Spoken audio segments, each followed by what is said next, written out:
Okay, today I want us to learn how to drive a manual vehicle. Before I come to that, it is good to understand, ukikuja kuendesha gari, you are supposed to be in which kind of condition psychologically. Gari, hii ni mabati. This one is a machine. And as a human beings, wewe mwenyewe una control your gari. So that means, wakati wenye gari inaenda inafanya accident, gari yenyewe wewe unakuwa umeipea command that ifanye hiyo accident. So that means if the driver you have a sober mind, if as a driver you have a sober mind, if as a driver you are composed, if as a driver you are relaxed, if as a driver you have the right approach towards everything in the environment, you can be able to facilitate efficiency, you can be able to facilitate safety to other road users and you yourself as a person. So kitu ya kwanza ukiingia kwa gari ni kuchange your attitude. Kama umeingia kwa gari na makasiriko, hiyo unaweka bari. Kama umeingia kwa gari na stress na depression or anything, just leave it outside the vehicle so that you yourself personally, because safety starts with you. Ukisha ensure that wewe mwenyewe uko safe, then from there you can be able to keep all other road users safe. Now,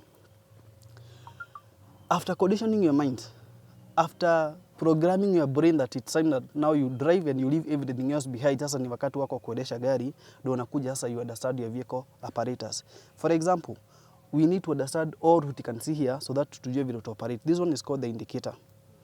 An indicator is used to communicate. So any given time that you want to communicate to other road users, that unataka ku change direction. Why?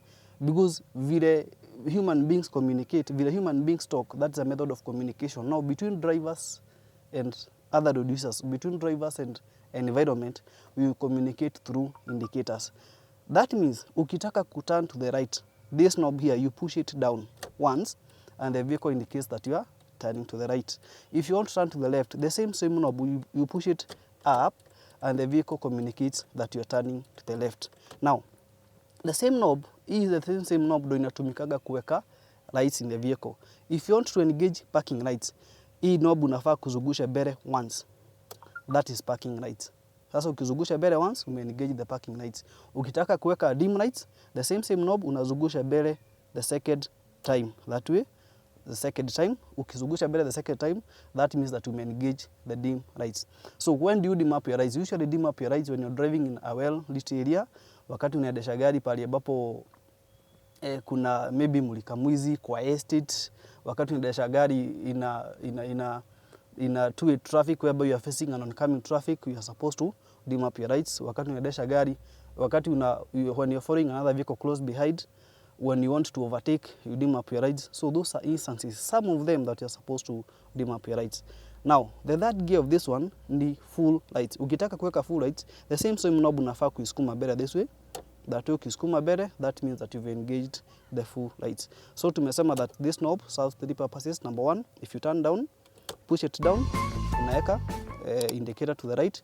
If you push it up, unaweka indicator to the left. Unarudisha katikati, that is now the indicators are off.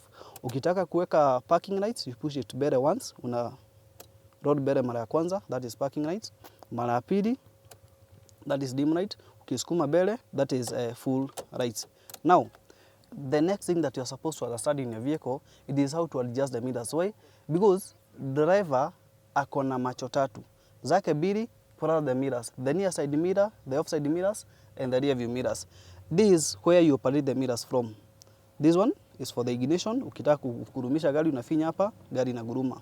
These ones are for the mirrors. Now, if you want to cross the side mirrors, kama maybe umepark gari yako unataka kufuga side mirrors, unafinya hapa. Ukifinya, the side mirror will just cross. Ukifinya hapo, the side mirror will just cross. That is how you go about it. Now, after opening the side mirror, maybe you want to position the side mirror in such a way that you can be able to see what is happening on the right. Maybe unaona right yako, your mirror from the right haionekani vizuri.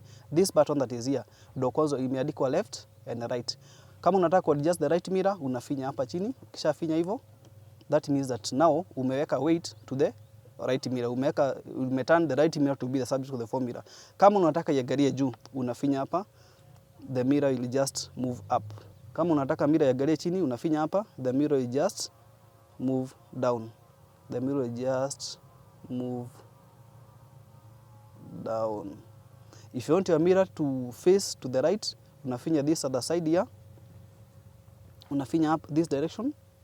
na mirror yako ina turn to the right. Your mirror turns to the right. If you want your mirror to turn to the left, the same knob unafinya the other side here, and your mirror turns to the left. The mirror turns to the left. That is how you adjust the mirrors. Now, the same case happens. If you want to adjust the mirrors on the left hand side, if you want to adjust the mirror on the left hand side, unafinya hii.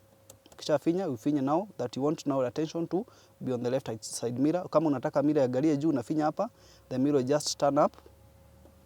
If kama unataka mirror iangalie chini, unafinya hapa, mirror inaangalia side ya chini. Kama unataka mirror yako turn to the left, unafinya hapa, mirror inaangalia side ya left.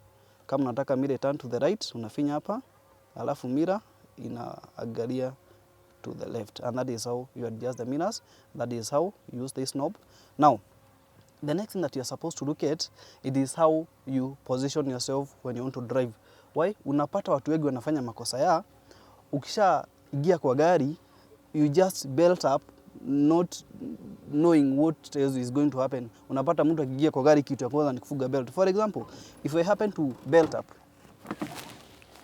sasa nimefunga belt, in that kind of a position, I've not confirmed whether I can be able to press the accelerator, the brakes, or the clutch. So it will be practically not possible for me to drive conveniently because the belt is supposed to hold you to position. So the first thing that you're supposed to do, it is to adjust your seat. Unadjust the seat, hii seat iko na hii chuma iko hapo, unainua juu, unashika steering na mkono moja, unajivuta bere. Kisha jivuta bere to your convenient place. Ukijivuta bere sana, you will not be able to drive because miguu yako itakuwa inazuia na steering. Ukikaa bali sana, you will not be able to drive because hautaweza kufikia pedals. So you are supposed to be in such a position that you can be able to reach the pedals appropriately na ukue comfortable. Now, the position of the head. This is also another guide that can show you the position yenye unafaa kuweka kiti yako. Why? Because ukiweka mikono yako ikuwa karibu sana hivi, you will not be able to drive efficiently na hautaweza kucontrol gari vile inafaa. Ukikaa bali tena zaidi, you will not be able to drive efficiently. Why? In case upate accident na mikono yako umeweka straight hivi, upate accident, your hands will not be able to absorb the shock. Why? Because unafaa kukaa in such a position that ukipata accident, mikono yako inaweza bend, alafu belt hold into position. So that means that hata ukipata ajali, you'll be able to be safe na mikono yako haitapata fractures. Now, miguu nayo haifai kuwa straight. Sababu kuweka miguu straight alafu upate accident, pressure itakuja kwa magoti na utapata break your legs. So the correct position ni ukaribie pedals, you see the most comfortable position and you feel mwenyewe you are comfortable. Now, there are 3 pedals that are down here. From the right ni accelerator ama mafuta, the next pedal ni brakes, the next pedal ni clutch. The next pedal unaona pale mwisho inaitagwa footrest, haitumikagi sana, so we are going to major on the 3 pedals. The accelerator kazi yake ni gani? Accelerator kazi yake ni kumove the vehicle. When you want to move the vehicle, you press the accelerator. Ukitaka gari yako imove, ukitaka gari yako iende, una press the accelerator or the gas pedal. So the more una press accelerator, ndivyo gari inakimbia. So ukitaka gari ikimbie, una press accelerator. Na mafuta unakanyaga na mguu ya right. Mafuta unakanyaga na mguu ya right. You cannot press the accelerator with the left foot. You cannot press the accelerator with the left foot because you need to control the other pedals. So for that reason, unatumia mguu ya right. The next pedal ni brakes pedal. Brakes iko na kazi mbili. Number 1, to slow down the vehicle and to stop the vehicle. When you want to slow down the vehicle, una press the brakes softly for a short duration of time. When you want to stop the vehicle, una press the brakes softly for a longer duration of time, and you add a little bit more pressure than when you want to slow down. Now brakes pia unakanyaga na mguu ya right. Kwa nini mguu ya right? Because inasaidia gari kustop or kuslow down. Accelerator inasaidia gari kumove or kuspeed up. Now, you cannot give 2 commands that are opposing each other. Ukitaka gari iende unakanyaga accelerator, ukitaka gari isimame unakanyaga brake. That is why in automatic vehicles you only use the right foot, hautumiagi mguu ya left. Why?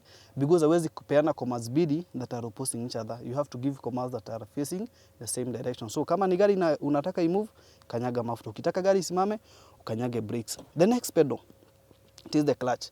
Clutch kazi yake ni gani? Clutch iko na 2 purposes. Number 1, connecting the gear in the engine, and number 2, disconnecting the gear and the engine. So, na clutch inakanyagagwa na mguu ya left. It is very hard for you to operate the clutch ukikanyaga na mguu ya right, because ukanyaga clutch na mguu ya right and also you need to press other pedals. So clutch inakanyagwa na mguu ya left, na anytime that unatumia clutch unafaa kukanyaga yote ndani na usikanyage clutch pamoja na mafuta. Kama gari bado haijafika loading point, you are going to come to that. Now ukikanyaga clutch yote ndani, you can be able to engage the gears. Na clutch iko na kitu tunaitwa loading point. So what is the loading point?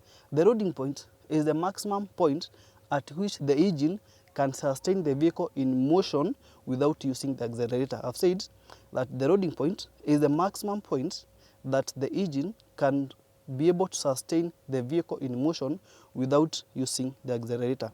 When you are comfortable that you can now drive, when you are ready to drive, unafaa ukanyage brakes na ukanyage clutch yote ndani, then ugurumishe gari. Ukishagurumisha gari, you engage gear number 1. Ukiengage gear number 1, you hold the steering, alafu utoe clutch pole pole, sababu ukitoa haraka gari itazimika. To avoid jacking, haufai kutoa clutch haraka. So the process of starting to drive, ukanyage brakes, ukanyage clutch, you engage gear 1, not the accelerator. Haufai kukanyaga clutch na mafuta pamoja. Ukisha kanyaga clutch, utoe clutch pole mpaka usikize the sound of the engine. Utasikia gari ikivibrate. That vibration is what you call the loading point. Ukisikia gari ikifika loading point, at that position, sasa you hold the clutch into position. Haufai kutoa mguu tena, sababu ukitoa gari itazimika, and then uachilie brakes. The vehicle will just start moving. Hata hutahitaji kuweka mafuta. It will just move slowly tu, alafu kienda pole kidogo, after imerotate the wheel mara 2-3, hapo ndio sasa unakuja unaongezea mafuta, and then you proceed with the journey.